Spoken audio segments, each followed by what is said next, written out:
हाय friends, मैं हूं Manav. Welcome to Movie Shoovy. करते हैं आपस में पॉजिटिव सा नमस्कार। 5 ऐसा कंटेंट जो आपको इमीडिएटली बेसिस पे देख लेना चाहिए और एक बोनस कंटेंट भी बता दूंगा। वो हो जाएगा टॉप 6। वैसे टॉप 5 ही मैंने इसका नाम रखा है, एक है बोनस, क्योंकि टॉप 5 ज़रा इजीली लोगों को पढ़ने में आ जाता है और गूगल भैया जो हैं, यूट्यूब भैया जो हैं, वो दोनों मिल बांट के टॉप 5 पे थोड़ा ज़्यादा रोशनी डालते हैं। तो यहाँ पर 5 मूवीज़ हैं और एक आधी वेब सीरीज़ है जिसके बारे में हम यहाँ पर बात करेंगे। कुछ कुछ कॉन्टेंट बहुत ज़्यादा लाइमलाइट में है। फॉर एग्जाम्पल, हम राइफल क्लब भी यहाँ पर कवर करने वाले हैं। ये मलयालम सिनेमा के जगह से आता है, तो क्या ये बहुत ब्रिलियंट है जैसे बोला जा रहा है। एक मोहतरमा को लगता है कि इतनी गोलियां इसके अंदर चल गई, मज़ा ही आ गया। गोलियां चलने से क्या पिक्चर अच्छी बन जाती है, उसके बारे में बात करेंगे। 2 घंटे की हलाल की ये मूवी है, इसके ऊपर हम बात करेंगे। बट इससे पहले एक मूवी है जिसने मुझे काफ़ी ज़्यादा मूव किया। इसका कंटेंट ठीक है कि नहीं है, इसकी कोई वैलिडेशन नहीं है, बट ये एक बुक के ऊपर बेस्ड है। इसका नाम है match fixing the nation at stake. ये आपको थिएटर में जाके देखनी पड़ेगी। विनीत कुमार सिंह जो मुक्केबाज में एक्टर दिखे थे, वो आपको यहाँ पर देखने को मिलता है। बहुत ही पॉलिटिकल माइंडसेट से ये बनाई गई है और दिखाया जाता है कि जो रूलिंग पार्टी है 2007 और 8 के अंदर, उसको कुछ जो भी यहाँ पर नाम दिया गया, वैसे कांग्रेस थी उस टाइम के ऊपर, वो कहीं ना कहीं टेरर अटैक्स को एक अलग नज़रिए से प्रेजेंट करती है। और कहीं ना कहीं उसके अंदर हिंदूज भी इन्वॉल्व थे। एंटी हिंदू एजेंडा भी उसके अंदर चलता है ताकि उनको मुस्लिम वोट्स मिल पाए। और वो प्लान होता है इंडिया के कुछ पॉलिटिशियन से और पाकिस्तान की जड़ तक वहाँ पर जड़ें होती हैं। भाई कैसे होती हैं और पाकिस्तान का इससे क्या लेना देना है, पाकिस्तान को क्या फ़ायदा होगा अगर हिंदुओं के ऊपर तोहमत लगाई जाएगी। तो ये सारा जो नैरेटिव है थोड़ा रिलीजियस भी हो जाता है, थोड़ा पॉलिटिकल भी हो जाता है। विनीत कुमार का जो कैरेक्टर है, वैसे तो वो आर्मी मैन है और वो बहुत सारे कोवर्ट जिसे कहते हैं मिशंस भी करता है इंडिया के लिए as an honest officer. But उसके ऊपर ही तोहमत लगा दी जाती है कि बेटा तू ही था जिसकी वजह से ये टेररिस्ट को आसानी हो गई देश में घुसने की। अब वो अपने आप को जस्टिफाई कैसे करेगा। एक एस्पेक्ट आ जाता है फैमिली का कि उनके ऊपर क्या बीतेगी, एक ऑनेस्ट ऑफिसर के ऊपर क्वेश्चन है, और एक इसके ऊपर खुद की मोरालिटी इसके ऊपर आ जाता है और जद्दोजहद पे आता है कि मैं अपना नाम कैसे क्लियर करूंगा। तो ये सारी मूवीज काफ़ी सारी चीज़ों के ऊपर रोशनी डालती है। जो ऑनेस्टली अपना काम कर रहे हैं, वो पुलिस ऑफिसर्स, आर्मी ऑफिसर्स, एक सिस्टम प्रॉपर तरीके से, एक एजेंडा जो कि एंटी हिंदू चलना शुरू हो जाता है, और वो नरेटिव क्यों चलता है और वो सरकारें क्यों चलाती हैं, वो सब देखने को आपको यहाँ पर मिलता है। तो अगर आपको पॉलिटिकल अफेयर्स के अंदर इंटरेस्ट है तो मेरे ख्याल से आपको ये ठीक लगेगी। मैं इसके ऊपर कोई जजमेंट पास नहीं कर रहा हूँ कि क्या सही है क्या गलत है, ये फैक्चुअली कितनी राइट है, इसके बारे में मुझे कुछ नहीं पता है। जो मुझे पता है कि यहाँ पर जो एक्टिंग करी गई है वो सबकी बहुत शानदार है, इंक्लूडिंग विनीत कुमार सिंह। जितने भी सब प्लॉट्स हैं वो भी आपको कहीं ना कहीं बोर नहीं करते हैं अगर आप पॉलिटिकली इंक्लाइंड माइंडसेट रखते हो। ज़रूर आपको ड्रैग तो लगेंगे कि बहुत अजीब तरीके से इसकी पिक्चराइजेशन भी है, प्रोडक्शन क्वालिटी आपको लोअर लगती है, वो सब चीज़ें होती हैं। और यूजुअली क्या होता है कि ऐसे पॉलिटिकल सिनेरियोज के अंदर आपको एक चीज़ करनी होती है कि ओपन एंडेड छोड़ना होता है। तो यहाँ पर ओपन एंडेड छोड़ने की बिल्कुल भी जद्दोजहद नहीं करी है डायरेक्टर साहब ने। यहाँ डिक्लेरेशन है कि ऐसा ही हुआ था। Maybe he is following the book, that's a reason, but otherwise usually थोड़ा ओपन एंडेड लोग रखते हैं ताकि अपनी इंटरप्रिटेशंस लगा लो। जा राइट ही रही होती गाड़ी और आपको भी राइट ही समझना है और आपको उसी डायरेक्शन में ही लेके जाया जाता है। आपको लेफ्ट सोचने का कुछ चांस ही नहीं होता। आगे चलते हैं, एक और मूवी के बारे में बात करते हैं, सीरीज के बारे में बात करते हैं। इसका नाम है पब्लिक डिसऑर्डर। ये नेटफ्लिक्स के ऊपर आई है और यहाँ पर आपको दिखती है रोम के कुछ ऐसे रायट पुलिस स्क्वाड की कहानी। अब यहाँ तक तो मामला सही था क्योंकि रायट्स को मैनेज करना, ये अलग तरीके की पुलिस होती है, इनकी अलग तरीके की ट्रेनिंग होती है, इनकी कमांडरी जो होती है, जो आपस में मिलजुल के काम करते हैं, वो अलग तरीके के होते हैं।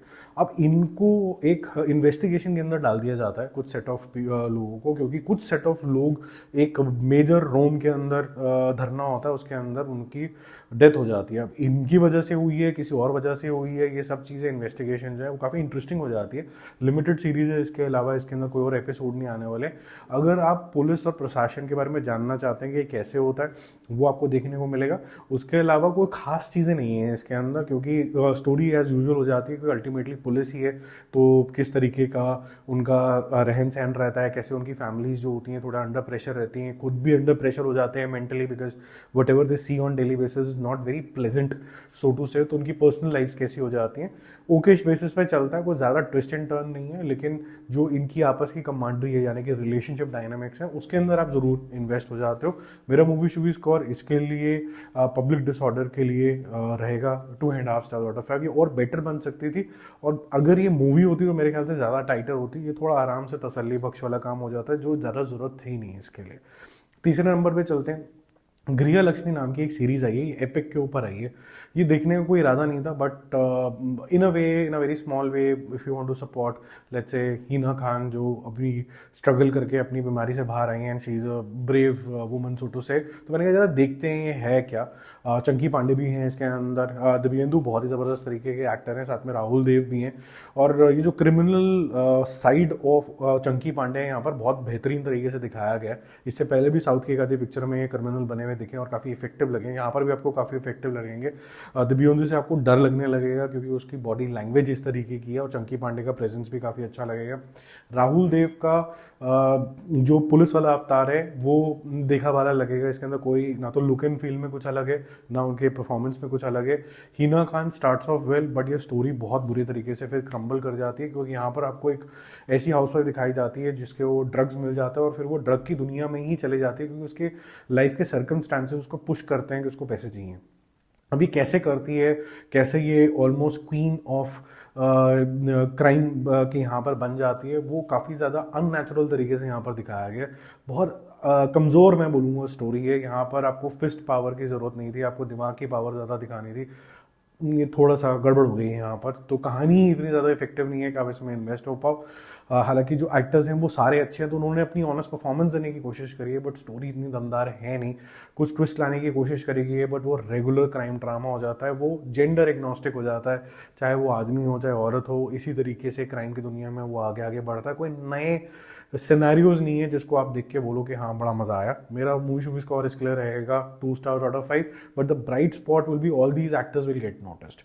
फोर्थ नंबर पे चलते हैं, जिसका नाम है राइफल क्लब।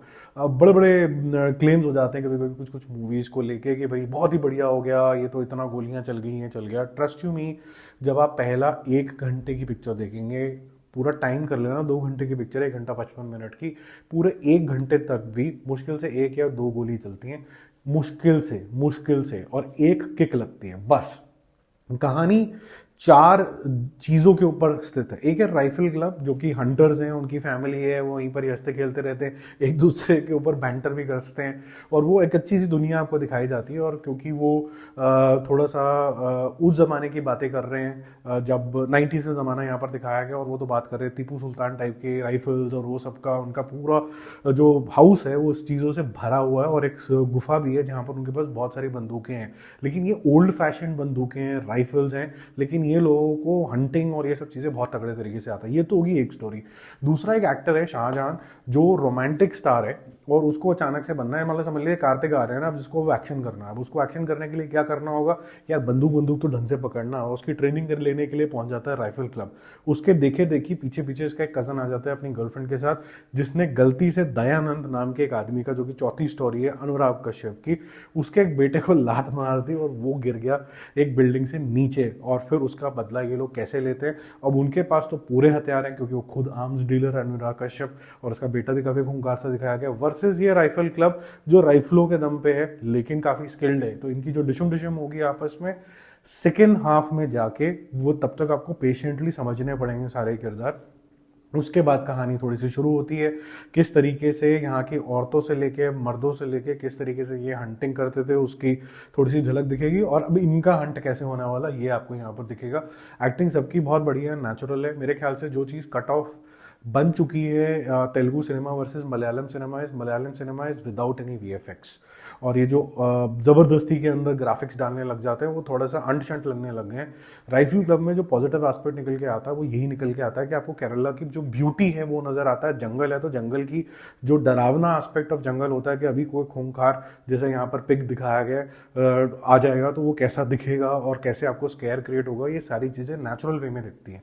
बट क्या ये इतनी ज़्यादा स्टाइलिश है, और एक जो वॉर यहाँ पर क्रिएट हो गई है 2 अलग अलग ग्रुप्स के अंदर, क्यों राइफल क्लब भी लफड़े में आ गया है इस एक्टर के, ये सारी चीज़ें जो हैं ये कोई बहुत ज़्यादा बिलीवेबल नहीं है कि भाई ये बहुत ज़्यादा कुछ आइकॉनिक काम हो गया है। ये एक सटकेल इंसान की, एक सटकेल परिवार से जद्दोजहद हो जाती है, जो खुद भी ज़्यादा आपस में बात नहीं करते हैं और उसके बाद फिर एक साथ हो जाते हैं। इनकी कॉन्वर्सेशन ज़रूर इंटरेस्टिंग है, ओके है। ये कोई बहुत ज़्यादा मैं बोलूँ कि भाई फैंटास्टिक काम हो गया, ये वैसा वाला नहीं है। मेरा मूवी स्कोर फिर भी इसके लिए बहुत रिस्पेक्टफुल रहेगा फॉर सुपर्ब सिनेमेटोग्राफी बहुत अच्छी करी है, बहुत नेचुरल लोकेशन रखी गई हैं, और यहाँ के जो लोकेशंस मैनेजर जो हैं, जो आर्ट डायरेक्शन करते हैं, उनको तो बुला लेना चाहिए हिंदी सिनेमा के अंदर कि आप करो ये बिल्कुल नेचुरल तरीके से, हम इसको एक्सप्लॉइट करना चाहेंगे अपनी मूवी के अंदर भी। 3.5 स्टार आउट ऑफ 5। आगे चलते हैं, पानी नाम की एक मूवी आई है जो कि मेरे ख्याल से थिएटर में 2 महीना पहले रिलीज हुई थी। अब वो सोनी लिव के ऊपर हिंदी में भी रिलीज हो गई है। एक एक्टर हैं, मलयालम सिनेमा के ही हैं, जोजो जॉर्ज, और वो काफ़ी बेहतरीन एक्टर हैं, और आपने काफ़ी मूवीज़ उनकी देखी होंगी अगर आप मलयालम सिनेमा फॉलो करते हैं। वो डायरेक्टर भी बन गए हैं, ये उनका डायरेक्टोरियल डेब्यू है। अब यहाँ पर उन्होंने जो कॉन्सेप्ट उठाया वो ऐसा कॉन्सेप्ट उठाया कि वो गैंगस्टर है, उनकी जो पूरी फैमिली है वो भी मतलब उनको ओके है ये गैंगस्टर बना, और उनके पीछे 2 पागल पड़ जाते हैं जो कि साइको हैं। अब ये कैसे इसके साथ जद्दोजहद करेगा, पहले तो मैं मेकअप आर्टिस्ट की पूरी तारीफ करूंगा कि जिस तरीके से उन्होंने हीरो की भी जो लुक है ना, बिल्कुल ही ऐसी बना दी है कि मतलब आपको लगेगा कि यार ये हीरो, इसको प्रेजेंट तो करो अच्छे से, मतलब बिल्कुल ही रगेड और काला कर दिया है, जैसे कहते हैं ना कि मैला सा कर दिया, बिल्कुल उस जोन के अंदर चला गया है। अब चलते हैं बोनस वाले के ऊपर के बोनस सिनेमा क्या है। बोनस वाला जो सिनेमा आपको देखना है वो देखना है द कैलेंडर किलर। ये आपको अमेजोन के ऊपर देखने को मिलेगा, और क्योंकि हम बात कर रहे थे राइफल क्लब के अंदर पागल लोगों की, साइको की, और उसके अंदर कहीं ना कहीं पानी के अंदर भी हमने साइको किलर के अंदर बात करी, तो हम बात करेंगे ऐसे ही साइको किलर की, जो कि क्लारा नाम की एक लेडी को बोल देता बेटा या तो तू आज मरेगी मेरे हाथों, या तो अपने हस्बैंड को मार दे। तो वो अपने हस्बैंड को, उसके हस्बैंड को क्यों मारना चाहता है, उसका रीज़न क्या, और ये इंसान है कौन, ये काफ़ी इंटरेस्टिंग तरीके से दिखाया जाता है। आपको एक डर का माहौल क्रिएट होता है, एक साइकोपना फील होता है, but half way of the movie आपको थोड़ा सा मूवी स्लिप होती हुई नजर आती है, फिर वो रेगुलर एक रिवेंज ड्रामा के जोन के अंदर चला जाता है, जिसकी वजह से मेरा मूवी स्कोर उसके लगेगा 3 स्टार आउट ऑफ 5। अगर ये कुछ और नया कुछ पेश कर देते, कुछ ऐसा बता देती जो हमने कभी नहीं देखा था, तो फिर एक मेजमराइजिंग सी चीज़ हो जाती थी। ऐसी ही लिस्ट आपके पास रोज़ के हिसाब से आती रहेगी, नहीं तो कम से कम हफ्ते में 2 बार तो आएगी ही आएगी। तो don't forget to subscribe the channel. Bye bye.